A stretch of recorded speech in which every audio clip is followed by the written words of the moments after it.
अगर तुम्हें ये पसंद नहीं आया तो इसे इग्नोर कर लेना। सो क्या तुम मेरे साथ डेट पे चलोगी?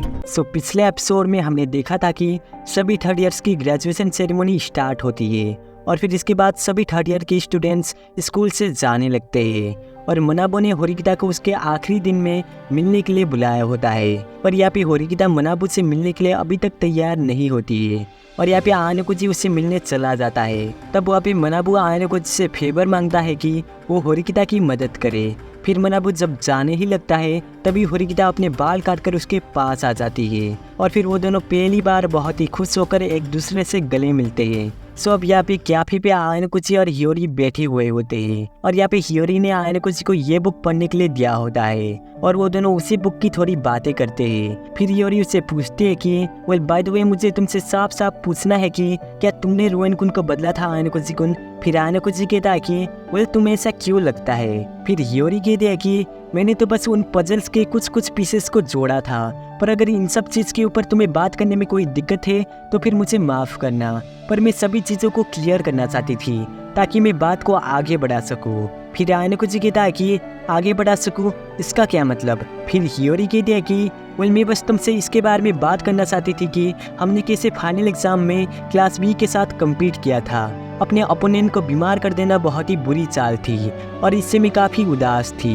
फिर आयनोकुची कहता है कि तो तुम्हें अगर इतना सब कुछ पता था तो फिर तुमने उसे रोका क्यों नहीं? फिर हियोरी कहती है कि क्या तुम्हें सच में लगता है कि वो ऐसा आदमी है जो मेरी एडवाइस को मानेगा? फिर आयनोकुची कहता है कि क्या तुम रुएन को मेरा मैसेज दे सकती हो? फिर हियोरी इसके लिए मान जाती है और फिर आयनोकुची कारिजावा को भी मैसेज करके बुलाता है और तब कारिजावा सोचती है कि आखिर अब उसे क्या चाहिए। फिर वो वहाँ पे चली जाती है और तब वो उसके सामने से हियोरी को जाते हुए देखती है। फिर वहाँ पे वो आयनोकुची से पूछती है कि हे अब तुम्हें मुझसे क्या चाहिए? फिर आयनोकुची कहता है कि पहले तुम बैठ क्यों नहीं जाती? फिर कारिजावा कहती है कि पर अगर हमें किसी ने भी देख लिया तो बहुत ही अजीब अजीब अफवाहें फैलने लगेगी और हे तुम किसके साथ थे क्या? फिर आयनोकुची कहता है कि हाँ मैं हियोरी के साथ था और तब कारिजावा बहुत ही शौक हो जाती है। फिर आयनोकुची कहता है कि वो हम दोनों को रीडिंग करना बहुत ही पसंद है और हम उसकी काफ़ी बातें करते हैं। फिर कारिजावा कहते हैं कि वाह तुम दोनों की सेम हॉबी है और तो और तुम लोग एक दूसरे को फर्स्ट नेम से भी बुलाते हो। बोल तुम जिसके साथ भी फ्रेंड हो सकते हो, पर आखिर तुम्हें मुझसे क्या काम है? और तब आयनोकुची इस पे कहता है कि सॉरी पर मैं ये भूल गया, मुझे जब याद आएगा तब मैं तुम्हें फिर से बुला लूंगा। फिर कारिजावा कहते हैं कि ये क्या बकवास है, अब मैं वापस जा रही हूँ। फिर यहाँ पे बाथरूम में रुएन और हाशिमोतो मिलते हैं और तब हाशिमोतो कहता है कि मैंने सुना था कि तुमने फाइनल एग्जाम में काफ़ी अच्छा किया था, तो अब क्या तुम वापस से अपने फुल फॉर्म में आ चुके हो क्या? फिर रुएन कहता है कि किससे पता, साथ मैंने वो सब कुछ ऐसे ही किया था। फिर हाशिमोतो कहता है कि सो अब तुम क्या करने वाले हो? फिर रुएन कहता है कि तुम ये मत सोचो कि तुम डबल एजेंट बनकर आसानी से जीत जाओगे। फिर हाशिमोतो कहता है कि क्या डबल एजेंट? मुझे माफ़ करना पर मैं सिर्फ 2 क्लासेस के साथ ही सेटलमेंट करने की प्लानिंग नहीं कर रहा हूँ। फिर तभी वहाँ पे कांजाकी आ जाता है और फिर हाशिमोतो कहता है कि ये तुमसे ज़बरदस्ती मिलना चाहता था। फिर रुएन कहता है कि तो क्या इसके बदले में मैं क्लास बी के साथ कुछ कनेक्शन बना पाऊंगा क्या? क्या तुम्हें सच में ऐसा लगता है कि कांजाकी इसके लिए मानेगा? फिर हाशिमोतो कहता है कि ऑब्वियसली ये मानेगा, क्यों है ना कांजाकी? फिर कांजाकी कहता है कि हाशिमोतो मुझे तुम पे भरोसा तो नहीं है, पर तुम यूज करने के लायक हो।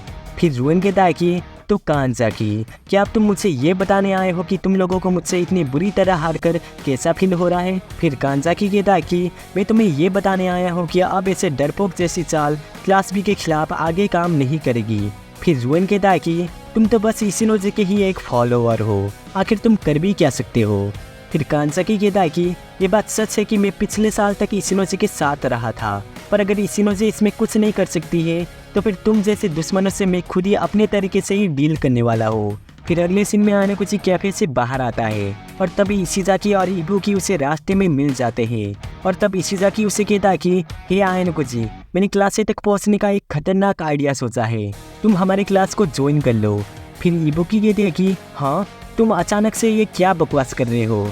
फिर इशिजाकी कहता है कि अगर आयनोकुची और रुएन-सान एक साथ मिल जाएंगे तो फिर हम लोग सबसे स्ट्रॉन्गेस्ट होंगे, जिससे हम लोग सकानागी और इशिनोजे को भी हरा पाएंगे।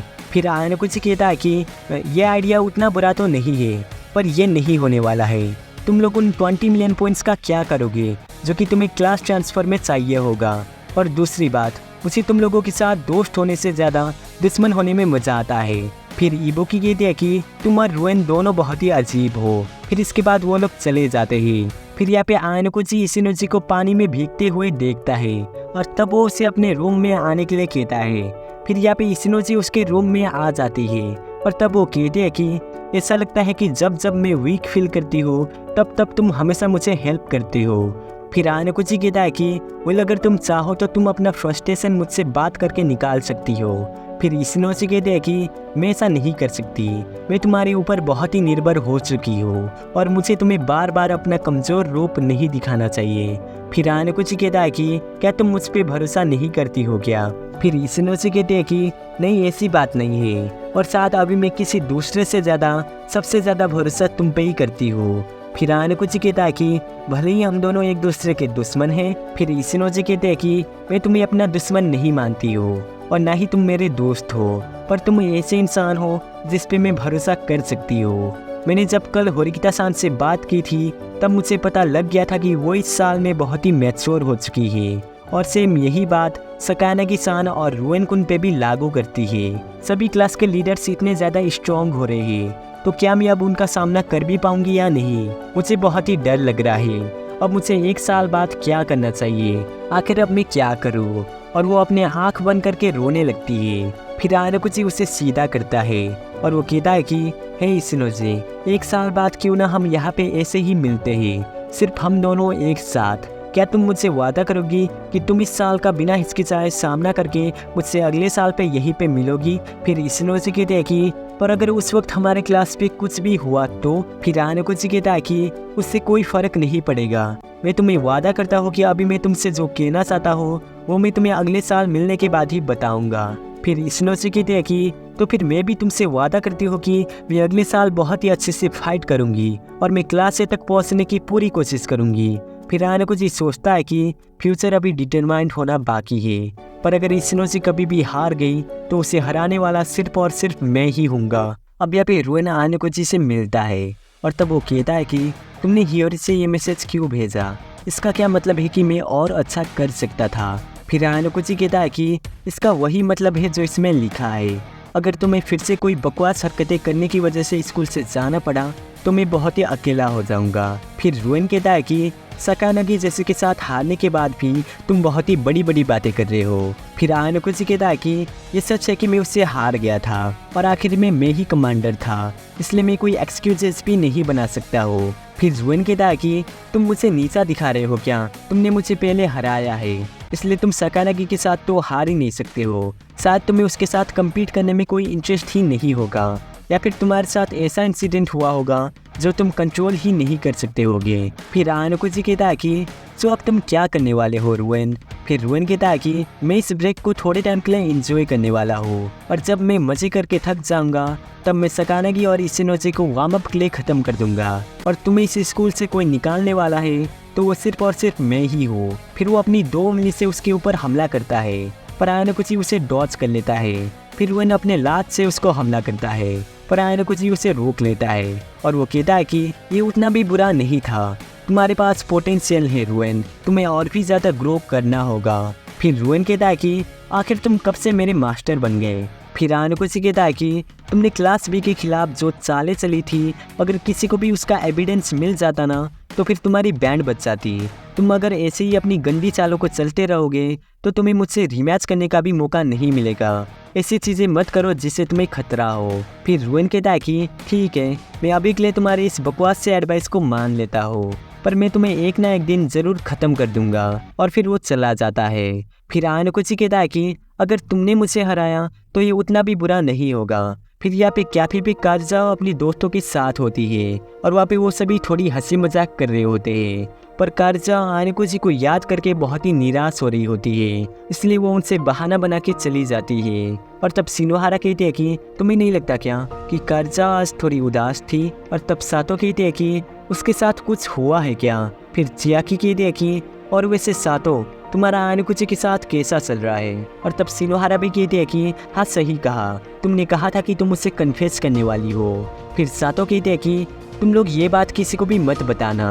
फिर वो उन्हें सब कुछ बता देती है। और तब सिनोहारा कहती है कि क्या उसने तुम्हें वैसे रिजेक्ट किया, वो पागल तो नहीं है ना। फिर सातो कहती है कि उसे लगता है कि शायद आनुकुची कारजाओ को पसंद करता है और साथ कारजाओ भी आनुकुची को पसंद करती है। और अभी के लिए मैं उसके बारे में कैसा फील करती हूँ, मैं इसे भूलने की कोशिश कर रही हूँ। फिर सिनोहारा कहते हैं कि वो मुझे लगा था कि कारजाओ मेरी जैसी है, जो कि दूसरे इंसान के वैल्यू पे ज़्यादा फोकस करती है। फिर सातो कहते हैं कि इसलिए तो मैंने कहा था कि आनुकुची बहुत ही कमाल का है। फिर यहाँ पे सुकीशिरो आनुकुची से मिलने आता है और वो कहता है कि ये स्प्रिंग ब्रेक तुम्हारी लास्ट हॉलीडे होगी, जिसके बाद तुम्हें अपने डैड के पास जाना होगा। फिर आनुकुची कहता है कि मुझे ये स्कूल बहुत ही पसंद है। फिर सुकीशिरो कहता है कि तो फिर यहाँ पे तुम्हारी स्कूल लाइफ आगे जाकर बहुत ही मुश्किल होती जाएगी, तो चलो एक गेम खेलते हैं। मैं व्हाइट रूम से इस स्कूल पे एक न्यू स्टूडेंट के तौर पे किसी को बुलाने वाला हूँ, और अगर तुमने अप्रैल के एंड तक ये पता लगा लिया कि वो स्टूडेंट कौन है, तो फिर मैं खुद से ही इस स्कूल से निकल जाऊँगा। मेरी बात ध्यान से सुनो, अभी तुम अकेले ही एक एक्सीलेंट स्टूडेंट नहीं हो, बल्कि अब वो स्टूडेंट तुम्हें लीड करने वाला है। फिर आनुकुची कहता है कि मैं समझ गया, पर मुझे एक चीज़ पे पूरा विश्वास है कि व्हाइट रूम में कोई भी मुझसे बेहतर नहीं है। फिर सुकीशिरो कहता है कि ये डार्क और मिस्टीरियस आँख है जिसमें खुद से ही एक गहराई है, तुम बिल्कुल अपने पापा के जैसे ही हो। और तभी चियाकी उसे देख लेती है। फिर आनुकुची आके कहता है कि तुम्हें मुझसे कुछ काम था क्या मात्सुशिता। फिर चियाकी कहती है कि वो तुम डायरेक्टर के साथ क्या बातें कर रहे थे। फिर आनुकुची कहता है कि वो असल में वो लोग इस एरिया को रेनोवेट करना चाहते थे, इसलिए वो बस मुझसे मेरा ओपिनियन जानना चाहते थे। फिर वो लोग बाहर आते हैं और तब चियाकी कहती है कि हे, तुमने मुझे मेंटल मैथ में 10th क्वेश्चन का जो आंसर दिया था ना, वो बिल्कुल सही था। फिर आनुकुची कहता है कि वो बस मैं उस सब्जेक्ट में थोड़ा अच्छा था। फिर चियाकी कहती है कि और मैंने तुम्हें उस टाइम पे भी देखा था जब तुम हिराता के साथ बेंच पे बातें कर रहे थे। हिराता का अपने पैरों पे खुद से ही खड़ा होना ये कोई कोइंसिडेंस नहीं है ना। तुम एकेडमिक्स और स्पोर्ट्स पे और ज़्यादा कैपेबल हो, है ना। फिर आनुकुची कहता है कि मैं होल्ड बैक कर रहा हूँ क्योंकि मुझे ज़्यादा स्टैंड आउट करना पसंद नहीं है। फिर चियाकी कहती है कि पर मैं चाहती हूँ कि आपसे तुम क्लास के लिए कंट्रीब्यूट करो, क्योंकि मुझे कैसे भी करके क्लास तक पहुँचना ही है। फिर आनुकुची कहता है कि वैसे मैं ये करने की सोच ही रहा था, पर मुझसे ज़्यादा एक्सपेक्ट मत करना, क्योंकि मैं पहले ही अपनी 70 to 80% एबिलिटीज़ दिखा रहा हूँ। फिर चियाकी कहती है कि ठीक है, पर क्या मैं तुमसे एक और सवाल पूछ सकती हूँ कि कारजाओ तुम्हारे बारे में जानती है ना, तो सिर्फ इसलिए क्या वो इतनी स्पेशल हैं। फिर आनुकुची कहता है कि ऐसी बात नहीं है। फिर चियाकी कहती है कि तो आखिर तुम दोनों के बीच क्या रिलेशन है। फिर अगले सीन में आनुकुची अपने कमरे में बैठकर कारजाओ का कॉन्टैक्ट देख रहा होता है और तभी उसे होरिकिता का फ़ोन आता है और यहाँ पे वो उसे कहते हैं कि मुझे तुमसे क्लास 6 तक पहुँचने की बात करनी है। तुम्हें अपनी एबिलिटीज से हमें हेल्प करना चाहिए। पर आनुकुची इसके लिए मना कर देता है और वो कहता है कि अभी हमारी ईयर पे कोई भी मेरे जितने लेवल पे नहीं है, इसलिए मुझे अपनी पूरी एबिलिटीज दिखाने की कोई ज़रूरत नहीं है। फिर होरिकिता कहते हैं कि अच्छा ऐसा क्या, तो फिर मैं तुम्हें टेस्ट करना चाहती हूँ। हमारे सेकेंड ईयर पे मैं तुम्हारे साथ एक रिटन टेस्ट पे compete करना चाहती हूँ। फिर आनुकुची कहता है कि तो अगर मैं जीता तो फिर तुम्हें स्टूडेंट काउंसिल को ज्वाइन करना होगा। फिर होरिकिता कहते हैं कि पर तुमने मुझे इसके लिए ही क्यों पूछा। फिर आनुकुची कहता है कि वो तो मैं तुम्हें हारने के बाद ही बताऊंगा। फिर होरिकिता कहते हैं कि तो अगर मैं जीती तो फिर तुम्हें अपने फुल पोटेंशियल को यूज करना होगा। और आनुकुची इसके लिए मान जाता है और फिर वो दोनों फ़ोन रख देते हैं। फिर आनुकुची कारजाओ को बुलाता है और फिर कारजाओ आके उसे कहते हैं कि तो अब तुम्हें क्या काम है, क्या तुम्हें अब याद आ गया कि तुम्हें मुझसे क्या कहना था। फिर आनुकुची कहता है कि जल्दबाजी करने की कोई ज़रूरत नहीं है। फिर कारजाओ कहते हैं कि मैंने तुम्हें पहले ही कहा था ना कि मैं अपने सहेलियों के साथ 7 बजे डिनर करने जा रही हूँ, क्या तुम्हें समझ में आ रहा है। फिर आनुकुची कहता है कि 7 बजने में अभी भी बहुत ही समय है। फिर कारजाओ कहते कि इससे मुझे बहुत ही अजीब फील हो रहा है, और तो और तुम कैफे पे भी बहुत ही बकवास कर रही थी, और हाँ सातो को हम दोनों के रिलेशनशिप पे शक है। फिर आनुकुची कहता है कि मात्सुशिता ने भी मुझे इसके लिए शक किया था और उससे मेरी एबिलिटीज़ के बारे में भी पता चल चुका है, शायद वो भी मेरी तरह ही अपनी एबिलिटीज़ को छुपाती है। फिर कारजाओ कहते कि ये सबसे मेरा सर फटने लगा है। फिर आनुकुची कहता कि उस सातो हो या मात्सुशिता, क्यों ना हम उन्हें वो जैसे है वैसे ही रहने दे। फिर कारजाओ कहते कि नहीं नहीं, हम ये बिल्कुल भी नहीं कर सकते। अगर इस पे अफवाहें फैलने लगी तो इससे मेरे फ्यूचर पे बहुत ही असर होगा। बाकी लड़की मुझे अप्रोच करना ही छोड़ दे तो, और हिराता से ब्रेकअप करने के बाद मैं एक नए बॉयफ्रेंड को ढूंढ रही हूँ, क्या इसमें कुछ गलत है क्या? फिर आयन को कहता कि नहीं, इसमें कुछ गलत नहीं है। फिर कारजा कहते कि और तुम तो सीना-सान के साथ भी बहुत ही क्लोज हो, है ना?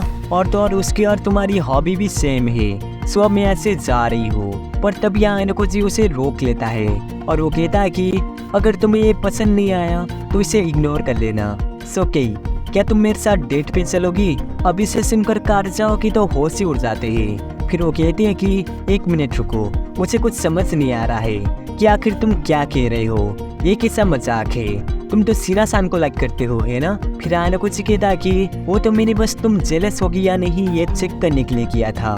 फिर कारजाओ कहते कि पर तुम ये इतनी जल्दी क्यों कर रहे हो? फिर आयन को कहता कि वो इसलिए क्योंकि मैं नहीं चाहता हो कि तुम किसी और की गर्लफ्रेंड बनो। फिर कारजाओ कहते हैं कि तो इसका मतलब क्या तुम मुझे पसंद करते हो? फिर आयन को कहता है कि हाँ, मैं कई कारजाओ को पसंद करता हूँ। अब इसे सुनकर कारजाओ थोड़ी शर्मा के कहते हैं कि तो फिर ठीक है, मैं तुम्हारे साथ डेट पे चलूंगी। फिर आयन को कहता कि वो इसका मतलब तुम भी मुझे पसंद करती हो, है ना? फिर कारजाओ बहुत ही शर्मा के कहते कि हाँ, मैं भी तुम्हें पसंद करती हूँ। फिर आयन को उसे गले लगा लेता है और फिर इसके बाद वो सोचने लगता है कि इंसान ऐसे प्राणी हैं जो एक दूसरे से प्यार करके एक साथ सीखते हैं और आगे बढ़ते हैं, और ये प्यार का चक्कर केई के ग्रोथ के लिए ज़रूरी था, और मैं भी केई के थ्रू प्यार करना सीख रहा था, जो कि मुझे व्हाइट रूम में सीखने को नहीं मिला। पर जब मैंने इस केई नाम की किताब को पूरी तरीके से पढ़ लिया तब ये किताब ने अपना काम करना चालू कर दिया, या फिर शायद मेरे लिए कुछ दूसरा फ्यूचर इंतजार कर रहा है। प्लीज़ मैं दुआ कर रहा हूँ। अभी मैं मेरे लिए कीमती इंसान को गले लगाकर खुशी खुशी उसके साथ स्माइल कर रहा हूँ। सो इसका सीजन 3 का लास्ट एपिसोड यही भी खत्म हो जाता है। और आप सभी को ये सीजन कैसा लगा प्लीज़ नीचे कमेंट सेक्शन में बता देना। सो अब मिलते हैं अगले वीडियो में। बाय।